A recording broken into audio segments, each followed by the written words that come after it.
Welcome to the IT Career Energizer podcast. For anyone who wants to build and grow a career in IT, develop and improve your strengths and skills, be inspired and motivated by the successes of others, manage your career progression, and achieve your IT career goals. And now, your host, Phil Burgess.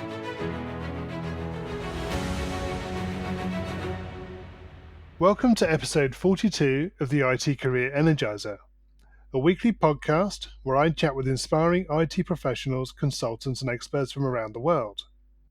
To find out more about the podcast, visit itcareerenergizer.com. And remember to subscribe to get new episodes automatically downloaded to your device. And now let's chat with today's featured guest, Rex Black. Rex is president of RBCS. He is a testing leader, providing consulting, training, and expert services. Rex has helped clients from small startups to Fortune 20 global enterprises apply testing best practice in a wide variety of development lifecycles.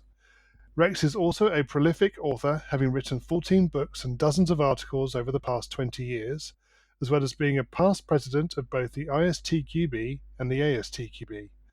So Rex, can I ask you to expand on that rather brief career summary and tell us a little bit more about yourself?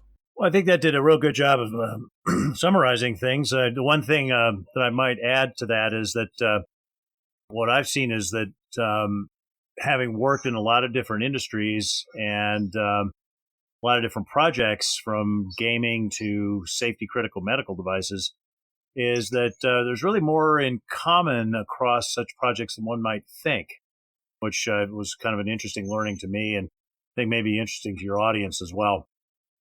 In terms of other things to add about that, about the bio, I would say that, I spend a lot of time traveling. I go to a lot of different countries, work with people around the world, and that's a very interesting part of the work that I do as well.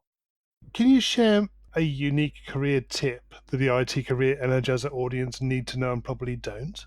Well, I would say that probably the most important development over the last decade in software and systems testing is the need for testers to be more technical, to be able to participate in the technical aspects of the project, to be able to do automation and to do other kinds of technical tasks. So I'd say that's probably the biggest thing for testers these days is get more technical. Do you see that as a continuing trend? Obviously, with the greater use of maybe automation tools over the last sort of 15, 20 years, that's become more prevalent. Do you think that's an ongoing thing? Yeah, I think it's not only ongoing in that particular direction, but I think it's actually expanded out in a number of other directions too. I think the sort of mantra of DevOps and shift left and continuous integration, continuous deployment, all of those are things which are fundamentally enabled by various kinds of tools, from static analysis tools to various kinds of build and deployment tools to white box code coverage tools and test automation and all sorts of different levels, not just the graphical user interface. And so I think the level of technical insight that's necessary is really above and beyond what one would be referring to if, like 20 years ago, you were saying, well, I want a tester to come in and do automation. Because at that point, you start talking about a tester coming in to do automation, the immediate thought, which is not a great thought, but it was the immediate thought, would be testing through the graphical user interface, automated testing through the graphical user interface, which I've always thought was kind of a wrong turn from a technical point of view and a testing point of view, but that was the dominant way of thinking about what it means to be a technical tester for a number of years. And I think over the last decade, that's really changed.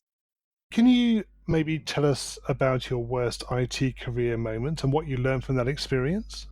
Well, I hate to admit this, but in my defense, I will say this was a long time ago. I was actually one of those bad people that believed that all tests should be automated at one point a long time ago in my career. This would be in the early 90s. I was young and foolish as opposed to being old and foolish.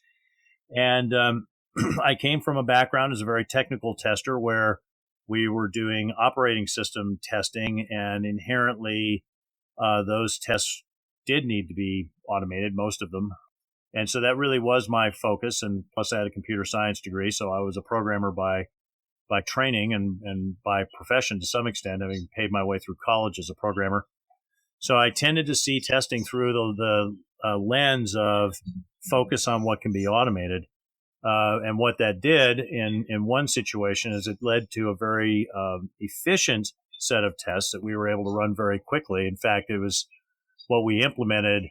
It looks a lot now, what is now called a continuous integration framework with built-in automation. That was basically what we had. It took a little longer to run, and it wasn't exactly the same tools, of course, but it was that same kind of thing. We were quite proud of it, and we focused on adding more and more tests into the repository and having those run as the builds were done. Unfortunately, what that did was that left out certain tests that were inherently not automatable, related to things like usability and installation and some other aspects of this system we were testing. And so we under-tested those areas. So what I learned from that was you don't want to let efficiency be the only driver, and you definitely don't want to let technology and automation be the only driver. You have to start with a smart overall testing strategy and then come up with an automation strategy that supports that strategy, and then automate what makes sense to automate. It was basically a matter of learning how to prioritize those things. And, was starting with the technology and the automation was just the wrong way around. Yep. Can you maybe take us to your IT career highlight or greatest success? Well, I guess I'd say that one of my career highlights would be the publication of my first book, Managing the Testing Process, in 1999. That's a major milestone, and it was, even to the extent that is now, publishing a book is still a milestone for anybody. It was even more so then. I think books were seen as more important, and more people spent time reading them. Of course, there were not the same proliferation of blogs, and there was no YouTube at that time. So I'd say that was a highlight. Founding my own consulting business in 1994, looking back at it, was a highlight. Now that, we're 23 years on and business is still going strong. Of course, at the time it seemed like a flying leap at a trapeze, and I'm pretty sure there wasn't a net underneath me, but I seem to have grabbed onto it and then managed to make a go of it. I've actually spent way more of my career working for myself than working for other people, which is I think something to be proud of. Either that, or it speaks to my absolute incorrigibility as an employee. So what excites you about the future of the IT industry and careers in IT? Well, I guess I'd say that what we see, of course, is that IT is just going to be absolutely everywhere. There's that famous quote, I forget if it was from the chairman of IBM or one of those similar companies back in the 50s about, no idea why the world would ever need more than 100 computers or something like that, right? And, now, we're at a place where we had, what was it, 4 billion IP addresses available to us, and we managed to run out of those and had to expand the IP address space, right? So it's IT everywhere, and it's an interesting and both inspiring and also potentially scary, because on the one hand you have the visions laid out by people like Kurzweil, who are talking about things like the convergence and so on, and then on the other hand you get the Terminator series and Skynet, so forth. And of course it's always the case that between the rosiest of scenarios and the bleakest of predictions is what ends up happening, right? Yes. But I think what's interesting about being in software testing and quality at this point in time is that we're still able to define what that profession looks like and help move software engineering towards a true form of engineering, which it's definitely not now, needs to become. And it's really it's an amazing time to be in the industry. I've told people this before of it'd be a great time right now to be in aeronautical engineering, especially if you were working for, say, NASA or Virgin, right? Building spacecraft. And it'd be a great time to be a civil engineer, too, if you look at some of these just astounding building projects that are going on. But the thing about being an aeronautical engineer, a mechanical engineer, a civil engineer is that the basic tenets of those fields of engineering are pretty well understood. Now, with spacecraft, there's probably stuff left to learn and discover, but certainly civil and mechanical engineering, they're pretty well understood things.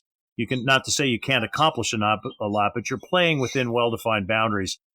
In IT right now, we're still defining what software engineering really is, and so we are defining the profession, and we're in that unique position.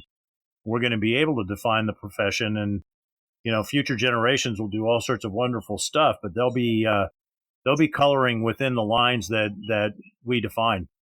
Okay, we're going to go into the reveal round now. Are you ready for this? I'm ready. Let's go. So what first attracted you to a career in IT? When I started at UCLA and engineering school, I was originally studying to be a nuclear engineer. So I was going to be making power plants.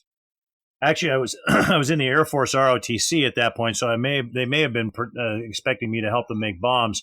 But I took a computer science class as part of my engineering studies and just immediately loved it. I'm like, wow, this is really cool. I can boss a machine around and it actually does stuff. So that was my first kind of attraction to it. And then I realized, oh yeah, and you could make a living at this. And not only can you make a living at it, I learned enough in the first few months of studying it that I was able to get a job as a programmer at a small company that built financial applications, and I was actually working as a programmer. So I paid my way through college learning my career, which I thought was a nice bonus. What is the best career advice you've ever received?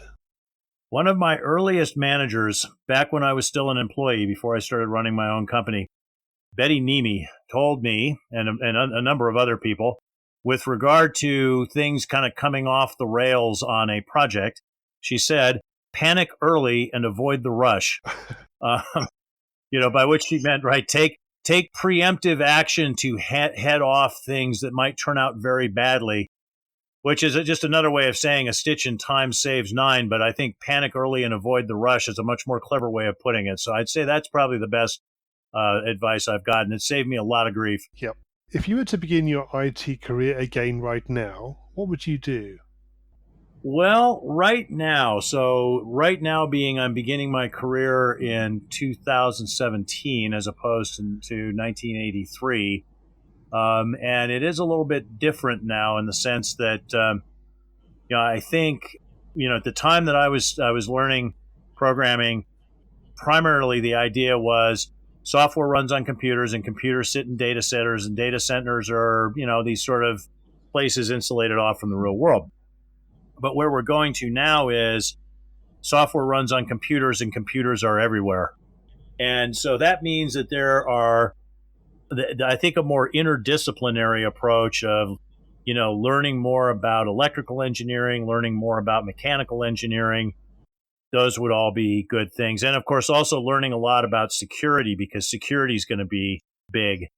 When I got my computer science and engineering degree, I did learn a fair amount of electrical engineering because we had that as part of the curriculum. And I learned a little bit of mechanical engineering, but if I had it to do now, I'd be even more electrical engineering, even more mechanical engineering, and a huge dollop of security, system security. What career objectives are you currently focusing on? Well, you get to the point that I've gotten to in my career, objectives get to be a little different. I mean, I have a successful consulting company that I've been running for over 2 decades. I'm looking to obviously keep that going, to remain relevant to our expert services and consulting and training clients. So keeping current on technologies, getting smarter about how to deliver services, those kinds of things. So it's pretty incremental at this point for me, and I think that's atypical, or at least maybe it's something that's unique to where I am with my career and the fact that I'm running my own company. I think that somebody who is younger, may well be in a position to look at more disruptive and different, new career objectives for them. And what's the number one non-technical skill that has helped you in your career so far? My ability to write. I did very well in writing in high school, and even though I studied engineering, I took courses that required writing reports, and so the ability to convey ideas effectively in writing has been very useful to me, both in terms of as a manager being able to report findings and create plans, and then ultimately being able to write articles and books. And there's something especially about writing a book when you've done it a few times. It really it creates a skill in your brain of being able to summarize. You start thinking and talking in paragraphs rather than sentences or parts of a sentence, and I think that's the most valuable non-technical skill that's helped me with my career. Rex, can you share a parting piece of career advice with the IT Career Energizer audience? Sure.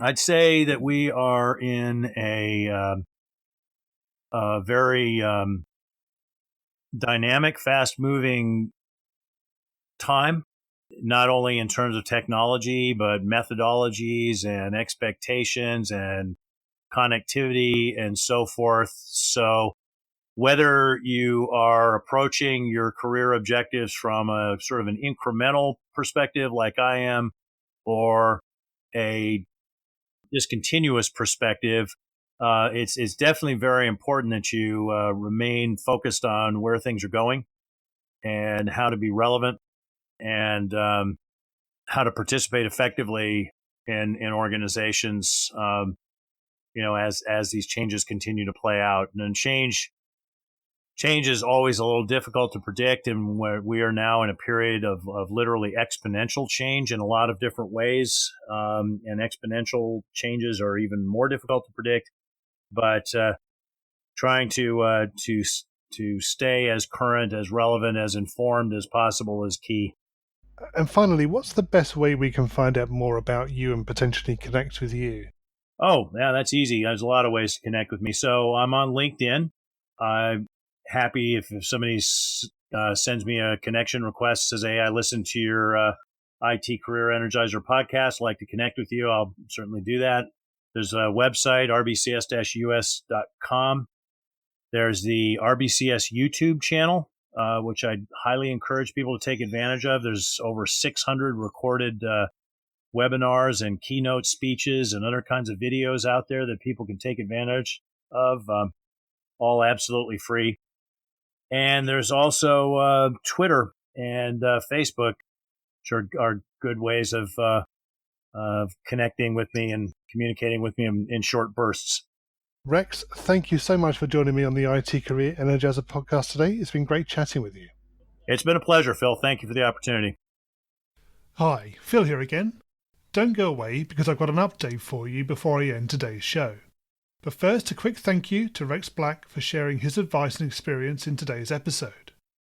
As usual, you'll find a show notes page for the episode on the IT Career Energizer website at itcareerenergizer.com/E42. As you may have heard on one or two previous episodes, I've been planning to make changes to the show's release schedule. And the update is that this begins this week, with the start of episodes being released on both Mondays and Wednesdays.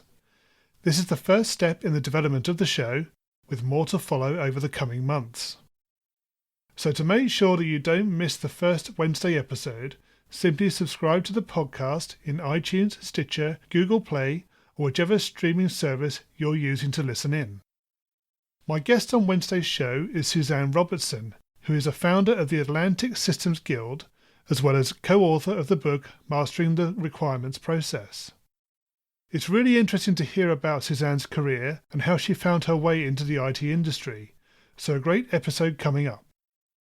As I've said before, it takes time and effort to put the podcast together, to attract great guests and to keep it going, which means audience growth is essential. I'm really grateful to everyone who has helped and continues to help me develop the show. I'd like to take this opportunity to thank you for your support for the IT Career Energizer podcast. So until Wednesday, have a great week. Thanks for listening to the IT Career Energizer podcast. To find out more about building a successful career in IT, visit itcareerenergizer.com.